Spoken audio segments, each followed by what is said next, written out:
Imagine a drone, the size of this microwave, shutting down an entire airport. An airport that handles millions of passengers and shipments daily.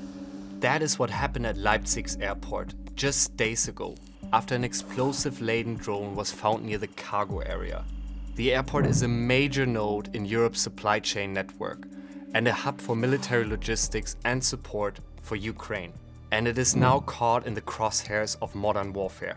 German officials called it a professional attack, but have remained silent on the likely culprit. These hubs are absolutely indispensable, and you can cause incredible disruption if you manage to in some way harm a logistics hub, whether an airport, port, or any other hub.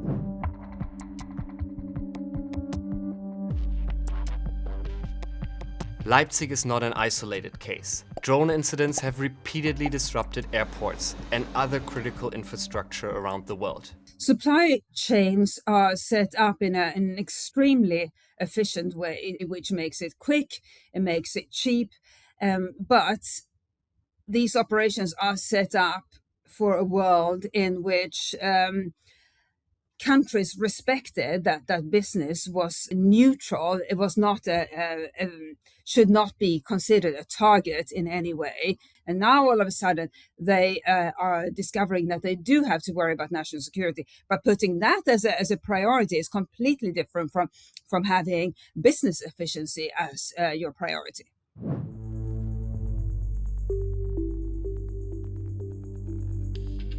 But does one drone actually have the power to disrupt an entire supply chain? I'm not worried at this stage. Supply networks are designed to cope with disruptions, and some disruptions will have local effects, but will not affect the system. That's because companies have alternatives. If one airport closes, cargo can potentially be diverted to another. If one supplier stops producing, another supplier may be able to step in. And if one warehouse is unavailable, companies can sometimes use another location. The bad news on the other side is that with a cheap drone that is worth a few €1,000, you can really cause a lot of confusion. Now, if you multiply that and you use many of these drones at different locations, that could certainly lead to a more large-scale disruption. Experts like Hoberg stress that we are still far from such a scenario in Europe. But Russia's war in Ukraine already shows what drones are capable of nowadays, and what happens when attacks on infrastructure become systematic. In Russia, recent Ukrainian drone attacks on warehouses belonging to retail giant Wildberries have disrupted deliveries on a massive scale. And Russian drone attacks have targeted the Ukrainian port of Izmail, which disrupted that region's entire supply route. And that is the key point. You don't necessarily have to destroy an entire supply chain. You only have to disrupt enough critical links to slow it down. So for many items, it's not critical. For other items, for a few items, like medical products, like spare parts, like products with an extremely short shelf life, this could become more dangerous. If this is a day or two, we can certainly recover. If that's for a longer period, this would mean that the resilience measures we put in place will at some stage fail.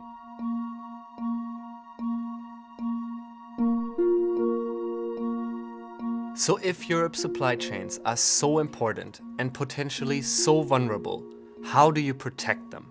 The first answer is redundancy. Don't rely on one airport. Don't rely on one warehouse.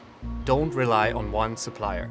Companies can build backup facilities and alternative transport routes. They can hold more inventory, essentially creating a buffer in case deliveries stop. But there's a catch. It is a trade-off because measures that you take as a company to better protect yourself cost money. In business terms, that is a difficult calculation. You spend money today on something you hope you will never need. And that's why companies tend to reduce their spending on resilience as much as possible. So what if you stop the drone before it reaches the target? This is where a new industry is emerging. counter-drone technology. One of the companies working on this is the Munich startup Titan Technologies.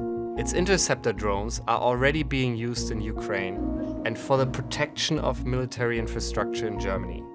And in light of incidents like the one in Leipzig, they are increasingly being discussed for the on-site protection of critical infrastructure, such as airports. Wenn wir ein Feedback bekommen von dem Feld, von dem Gefechtsfeld, von den Soldaten, wollen wir möglichst schnell innerhalb von Wochen das einarbeiten, einsetzen und auch direkt in die Produktion bringen.